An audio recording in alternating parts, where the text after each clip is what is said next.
अपनी आंखें बंद करें और एक शहर की कल्पना करें। ये 4000 साल पहले की बात है।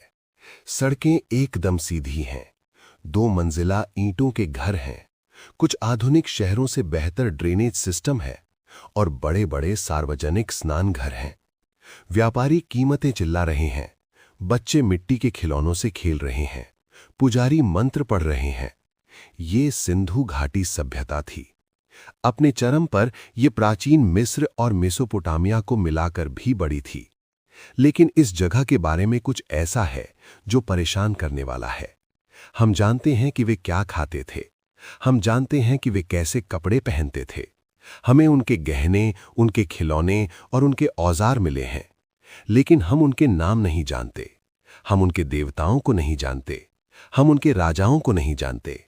क्योंकि मिस्रवासियों के विपरीत, जिनका इतिहास पत्थरों पर लिखा हुआ है, सिंधु घाटी के लोग खामोश हो गए हैं। उन्होंने हमारे लिए हजारों संदेश छोड़े, लेकिन हमने उन्हें समझने की चाबी खो दी है। ये रहस्य है। भारत और पाकिस्तान में बिखरे हुए, रेत के नीचे दबे हुए पुरातत्वविदों को ये मिले हजारों छोटी पत्थर की मोहरें। ज्यादातर डाक टिकट से बड़ी नहीं है। उन पर हम जानवर देखते हैं, बाघ, हाथी, गैंडे और एक पौराणिक जीव जो यूनिकॉर्न जैसा दिखता है। और जानवरों के ऊपर प्रतीक हैं, लिपि, 400 अलग-अलग चिन्ह। कुछ मछली जैसे दिखते हैं, कुछ जार जैसे दिखते हैं, कुछ हथियार पकड़े हुए स्टिक फिगर जैसे दिखते हैं। वे साफ तौर पर लिख रहे हैं, वे साफ तौर पर हमें कुछ बताने की कोशिश कर रहे हैं।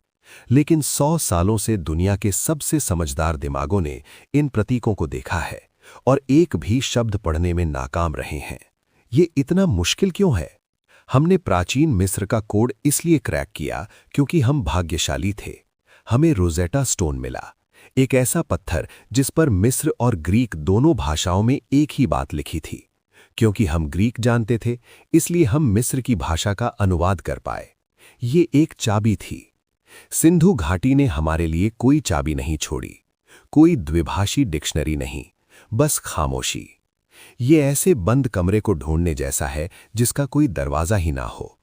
और क्योंकि हम इसे पढ़ नहीं सकते, इसलिए इतिहासकारों के बीच थ्योरीज को लेकर जबरदस्त बहस छिड़ गई है।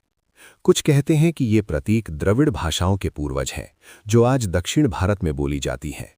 वे मछली के प्रतीक की ओर इशारा करते हैं। पुरानी तमिल में मछली के लिए शब्द मीन है, लेकिन मीन का मतलब तारा भी होता है। क्या ये मोहरें आसमान के बारे में बात कर रही हैं? क्या ये राशिफल है? दूसरे कहते हैं कि ये संस्कृत की जननी है, वेदों की भाषा।